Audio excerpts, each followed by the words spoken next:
Hello बच्चों, let's read this question. Statement based question given है और ऑप्शंस गिवन है। Both statement first and statement second are correct. Both statement first and statement second are incorrect. Statement first is correct and statement second is incorrect. Statement first is incorrect and statement second is correct. और statement first क्या given है? n square a upon v square in van der Waals equation is a measure of the intermolecular force of attraction। और statement second क्या given है? easily condensable gases have comparatively higher values of the van der Waals parameter a। तो यहाँ पे हमारा की concept क्या हो जाएगा?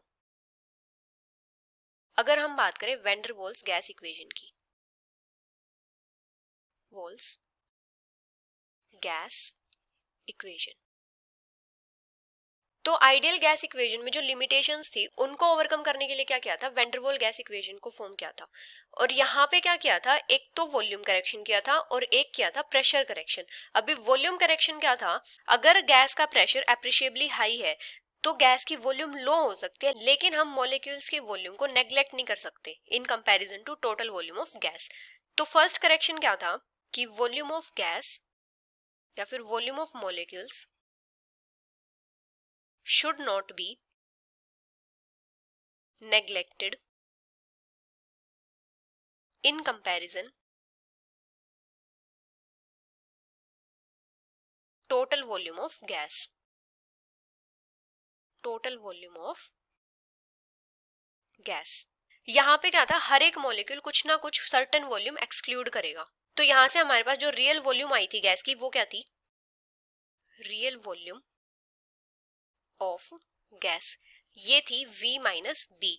बी यहाँ पे क्या था? Van der Waals constant. और ये किसको रिप्रेजेंट करता है? ये रिप्रेजेंट करता है रिपल्जन को। अभी एक था प्रेशर करेक्शन। तो प्रेशर करेक्शन क्या था? जब भी किसी गैस का प्रेशर अप्रिशिएबली हाई है तो जो मॉलिक्यूल्स होंगे वो एक दूसरे के क्लोजर आएंगे। तो यहाँ पे क्या था कि जो मॉलिक्यूल्स के बीच में इंटरमोलिकुलर फोर्सेस ऑफ अट्रैक्शन है हम उनको नेग्लेक्ट नहीं कर सकते। तो प्रेशर करेक्शन क्या था कि intermolecular forces of attraction between molecules of a gas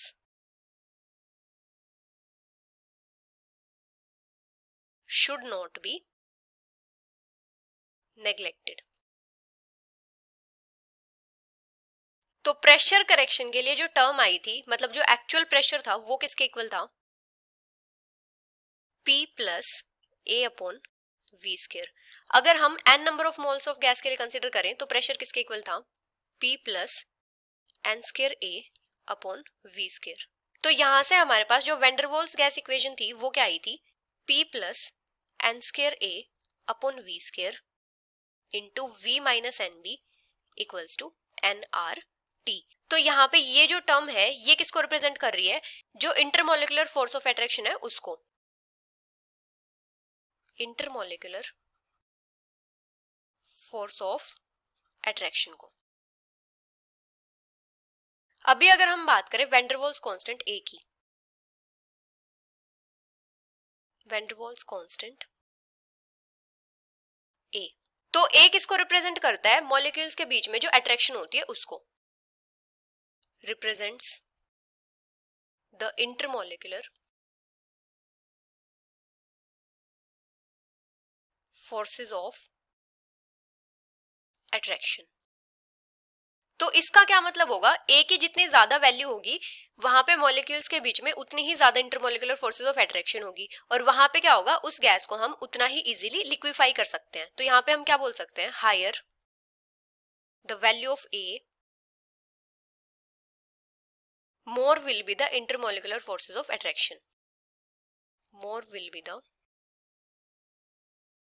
intermolecular forces of attraction। तो यहाँ पे क्या होगा? गैस उतना ही इजीली लिक्विफाई हो जाएगी। Gas can be liquefied easily. तो यहाँ पे फर्स्ट स्टेटमेंट क्या है? N square a upon we square in van der Waals equation is a measure of the intermolecular force of attraction. तो ये स्टेटमेंट करेक्ट है। सेकंड स्टेटमेंट है easily condensable gases have comparatively higher values of the van der Waals parameter a. तो ये statement भी correct है। तो यहाँ पे दोनों स्टेटमेंट करेक्ट है। So the final answer is both statement first and statement second are correct, which is option first. Hope you understood it well. Best of luck.